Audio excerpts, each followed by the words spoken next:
Howdy, and welcome back to Hossedia.com's Adventures in iPhone Photography.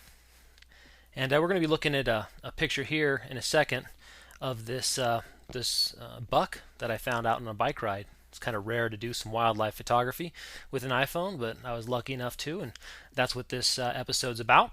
But before we do that, a couple quick housekeeping things. If you haven't picked up my book yet, Big World, Little Lens, The Complete Guide to iPhone Photography, right here. You can see it in the iTunes bookstore. Just get it at the link below. Do so this week. Prices, the introductory price of $4.99 will be coming to an end this week, so get it now while you can, and then when the iPhone 5 finally gets here next week, I'll be doing a revision to it, and you'll be able to get that revision for free in the iTunes bookstore. Again, this is the iPad version we're looking at here, so you can flip through it. Do everything from taking the picture, organizing, working with your albums, app recommendations, workflow recommendations, 10 tips and tricks, gearing your iPhone up. Darkroom, I have a bunch of video examples about how I created that image, and that image, and that image, and that image. There's a guide to the Hipstamatic in there. Extending your Instagram, all about Instagram. And then a gallery of 50 images I shot with my iPhone around the world, annotated with the apps I used to make them. So if you haven't picked that up, do so now. It's only $4.99. The prices will be going up, and get it before I do the revision for the iPhone 5. So that being said, let's get into today's lesson, or excuse me, episode, here in Snapseed. So I did this post for iDownload blog, awesome blog, pretty much everything Apple that you could want, most recent news. You can hit it at the link below. I'm a guest author on there. I write about iPhone photography. And my post was about what I call prophylactic images, kind of cover your ass images.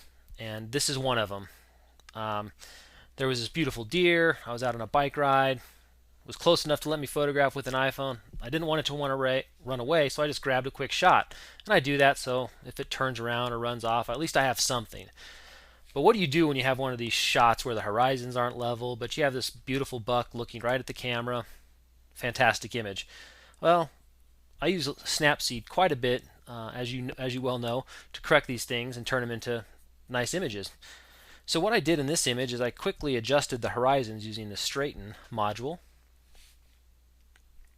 And then you can just move your hand up or down, left, and try to get your horizon level. Nothing's worse than an unlevel horizon. So once we get it level, we just simply hit apply, and it'll do the cropping for us, and now we have a much better picture to work with. Secondly, I was kind of interested in this image as a black and white image, so I went ahead and did a black and white conversion on it.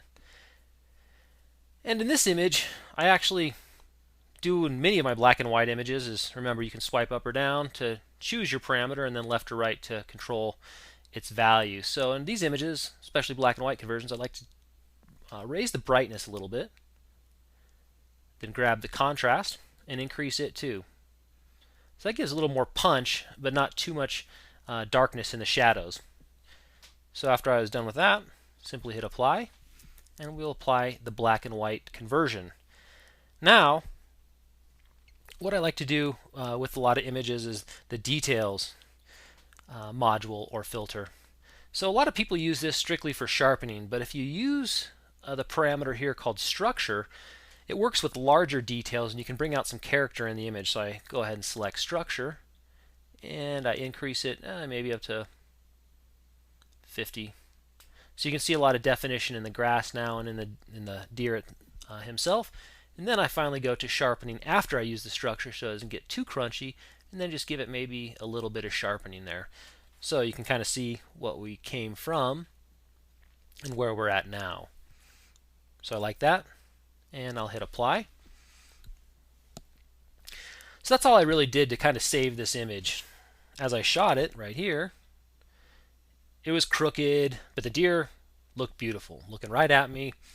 Beautiful wildlife portrait with an iPhone nonetheless. But after I corrected the horizon, did the black and white conversion, added some structure and sharpening to it with Snapseed, we have this image. So I hope you enjoyed that lesson. I guess the lesson is, if you see the shot, get the shot, then worry about composition and everything that comes after that. But the deer's not going to stand there forever, so make sure you get your photograph. All right, well, I hope you enjoyed that, and we'll see you out there on the creative frontier.